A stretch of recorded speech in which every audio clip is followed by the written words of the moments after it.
नमस्कार दोस्तों, मैं प्रणव सभी का स्वागत करता हूं मेरे चैनल में जिसका नाम है डेडिकेटेड इन्वेस्टमेंट्स। अगर आपने अभी तक चैनल को सब्सक्राइब नहीं किया है तो मैं आप सभी से गुजारिश करता हूं चैनल को जरूर सब्सक्राइब कर लीजिएगा। उसके बाजू में आपको बेल आइकन मिलेगी तो आप उसको भी प्रेस कर लीजिए तो आपको टाइम टू टाइम नोटिफिकेशंस आते रहेंगे। तो जितने भी दर्शक मेरी चैनल को पहले से देखते हुए आ रहे हैं उन सभी को पता है कि मैं रोज Nifty as well as bank Nifty related videos आप सभी के सामने लेके आने की पूरी कोशिश करता हूं। कुछ ऐसा वीडियो लेके आ रहा हूं कि कल that is on Tuesday 13th of April हमें क्या कुछ लेवल्स नजर आ सकती है in Nifty as well as in bank Nifty. उसके पहले देखते जो मैंने आपसे सैटरडे वाले दिन वीडियो में डिस्कस किया था अबाउट मंडे, क्या कुछ हमें मूवमेंट देखने को मिली और हमें अभी कहाँ पे क्लोजिंग हमको मिली है। तो सर ये है आपके सामने निफ्टी का चार्ट और हम कुछ इस जगह पे क्लोज करके गए थे 9th ऑफ अप्रैल को और अपना point of view according to this ये था कि हम यहाँ से ऊपर जाएंगे और मैंने आपको ये भी बताया था कि मेरी पर्टिकुलर पोजीशन यहाँ पे बनी हुई है।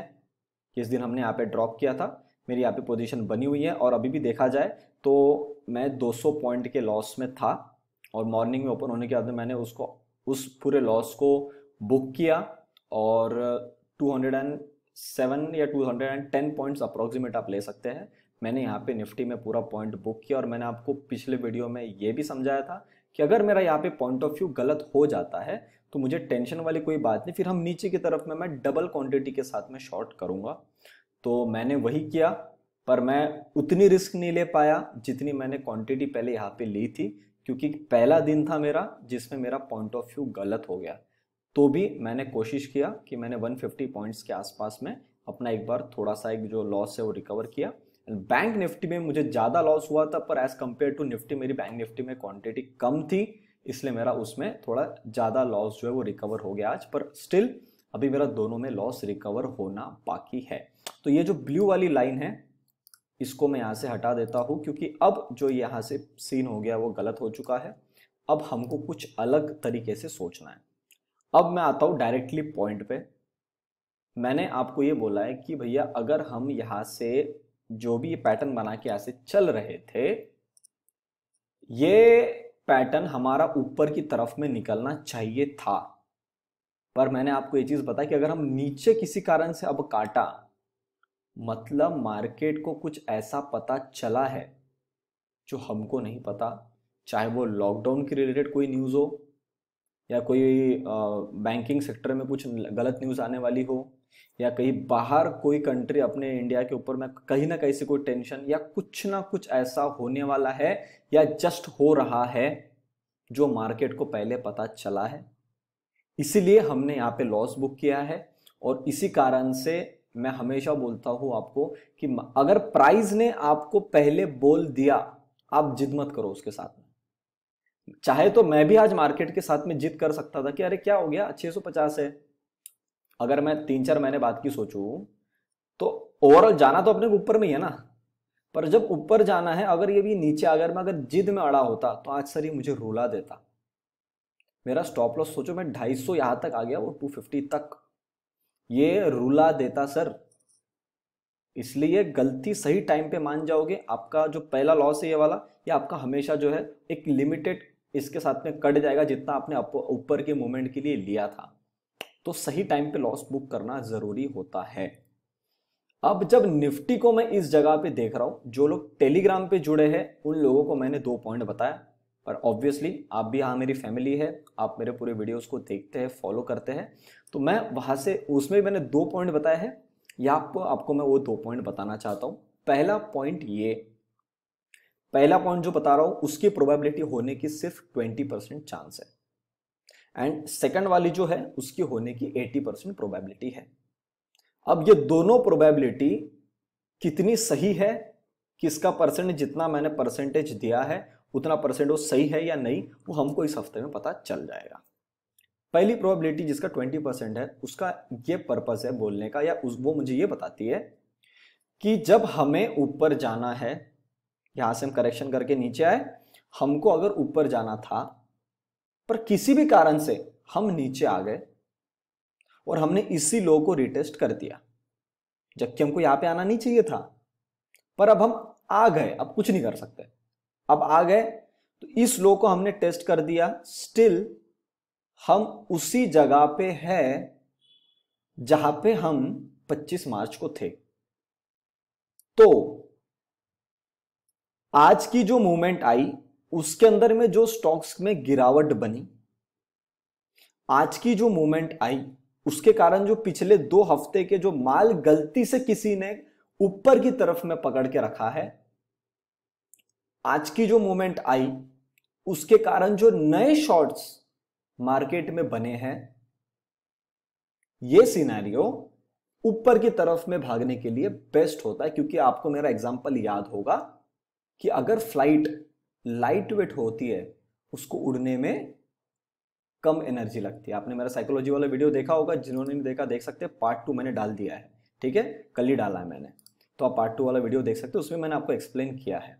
तो ये हो सकता है, पर हो तो सकता है, पर अभी ये जो एक बार ये गिरावट आ गई है इससे जाने की प्रोबेबिलिटी कितनी है?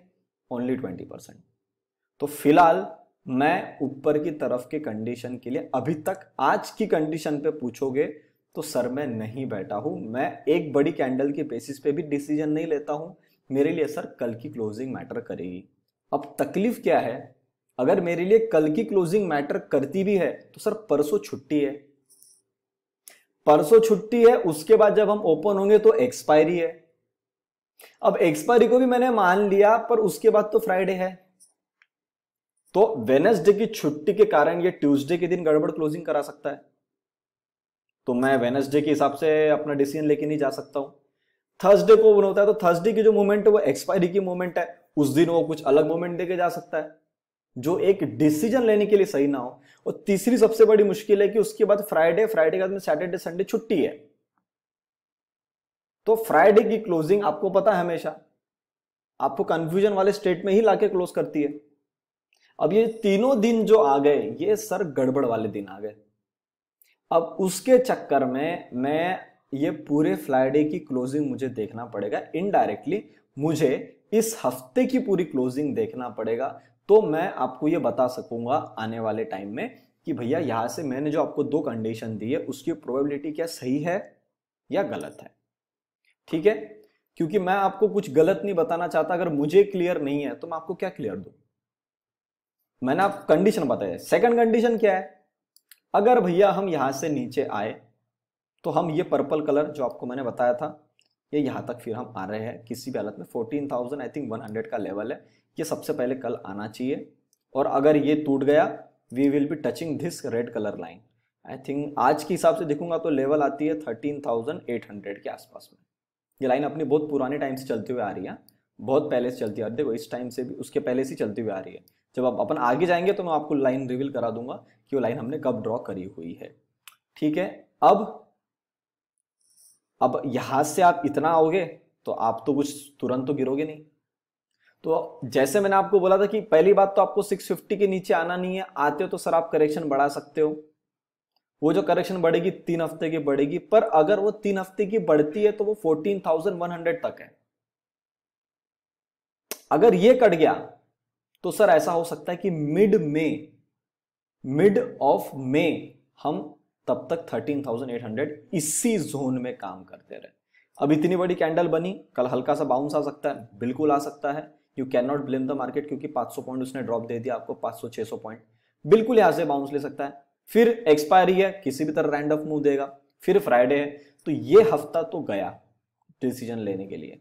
अनटिल एंड अनलेस कुछ आउट ऑफ द बॉक्स नहीं हो जाता कि हम एकदम से कोई पॉजिटिव न्यूज आ गई और जो मैंने आपको 20% वाली प्रोबेबिलिटी बताया वो अगर आती है तो वो आउट ऑफ द बॉक्स है। पर उसके लिए मैं आज नहीं बैठा हूं। मेरा पॉइंट ऑफ व्यू ऐसा है कि भैया अब ये काटेगा नीचे में, इसको कुछ ऐसा पता चल गया है।